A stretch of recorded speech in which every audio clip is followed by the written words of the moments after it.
Welcome back to our channel. If you've ever found yourself frustrated, wondering why the more you chant the Buddha's name, the more distracted, restless, or troubled you feel, then this video is for you. Many practitioners face this very challenge when they begin their practice, especially when they expect quick results or feel they're not achieving the desired tranquility. If you're struggling with this, it's important to understand that there's a deeper truth in Buddhist practice that could completely change how you approach chanting and help you experience greater peace. Today, we are going to dive into a teaching that has been passed down by wise Buddhist masters over the centuries. Specifically, we'll explore why it feels like chanting the Buddha's name becomes more difficult and troublesome as you continue practicing, and why this happens to so many of us. By the end of this video, you'll gain a deeper understanding of the true purpose of chanting and how to use this practice effectively, no matter how difficult it might feel in the beginning. Many people, especially those new to chanting, approach it with the expectation that reciting the Buddha's name will immediately bring them inner peace, calm their mind, and eliminate their anxieties. And while chanting is an incredibly powerful practice, the results aren't always instantaneous, and they certainly aren't always as we expect. Sometimes, instead of feeling more peaceful, we find ourselves more agitated or distracted than before. Why does this happen? The answer lies in a misunderstanding of the true purpose of chanting. We often approach chanting as if it's a task we need to complete, something to get right, something to achieve. However, chanting is not about achieving a specific outcome, nor is it a tool to manipulate or control the mind. The key to unlocking the full potential of chanting lies in understanding that it's not about forcing peace into your life, but about letting go of your expectations and attachments to a specific result. The root of our frustration with chanting often lies in our mental state. Our minds are constantly busy, filled with thoughts, desires, and distractions. When we sit down to chant, these thoughts don't magically disappear. In fact, the more we try to focus, the more our minds might wander. We might begin to wonder, why is this happening? Why can't I just focus on the Buddha's name? The problem, however, is not in the chanting itself, but in our attachment to the outcome of the practice. In Buddhism, one of the key teachings is that suffering arises from attachment. We cling to certain ideas, outcomes, and expectations, and when they are not fulfilled, we experience frustration and pain. This attachment extends to our practice of chanting.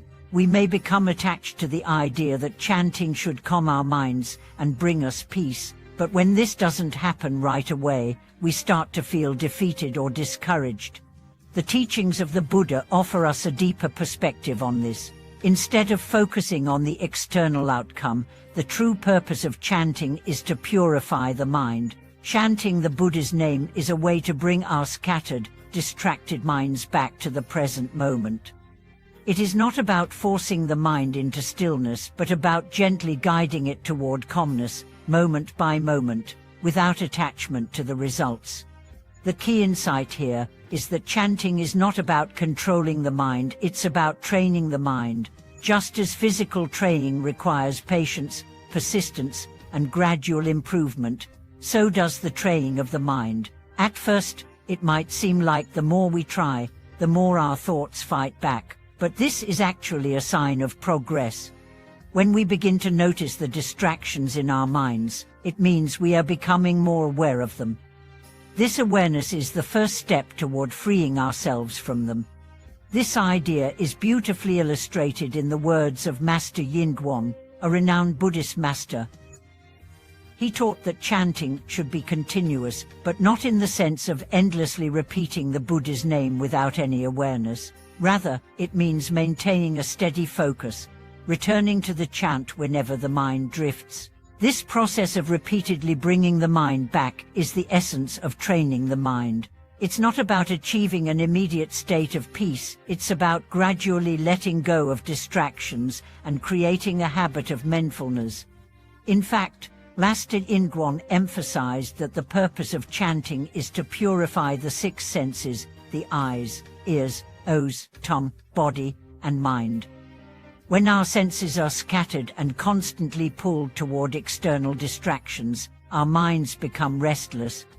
But when we focus all of our senses on the Buddha's name, we begin to return to a state of purity and clarity.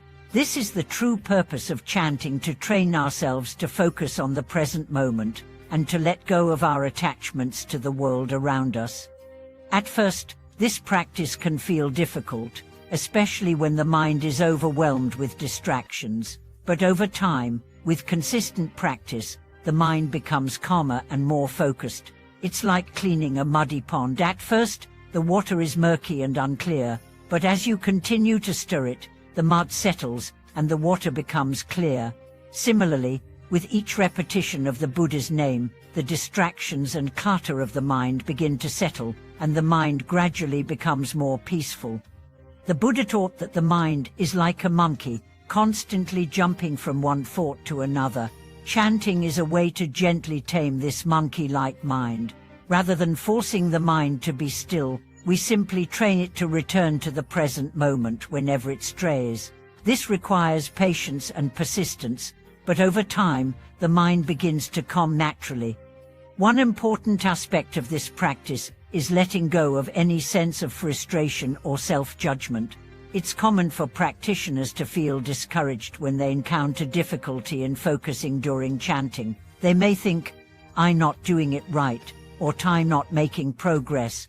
But this self-criticism only adds to the mental clutter and defeats the purpose of the practice. Instead, we should approach chanting with a sense of acceptance and patience, knowing that progress takes time and that every moment of awareness is a step forward. A helpful analogy comes from the story of a student who asked his teacher why he felt so restless during meditation. The teacher replied, "It's like planting a seed. At first, you don't see any growth, but over time, with care and attention, the seed begins to sprout. You just need to keep nurturing it, and the results will come naturally." Similarly, the results of chanting may not be immediately visible, but with consistent practice, the benefits will gradually unfold. In conclusion, the key to overcoming the frustration that arises from chanting is understanding that it's not about controlling the mind or achieving a specific outcome. It's about training the mind to return to the present moment, again and again, without attachment to the results. Through this practice, we gradually purify our minds and create the conditions for true peace and clarity. So, if you find yourself struggling with your chanting practice, don't be discouraged. Keep going, and know that every moment of mindfulness is bringing you closer to the peace you seek. Thank you for watching this video. I hope today's discussion has provided you with valuable insights into how to approach chanting in a way that cultivates inner peace and understanding. If you found this video helpful, please share your thoughts in the comments below. Don't forget to subscribe to our channel for more teachings on mindfulness and spiritual practice. May all beings find peace, happiness, and freedom from suffering.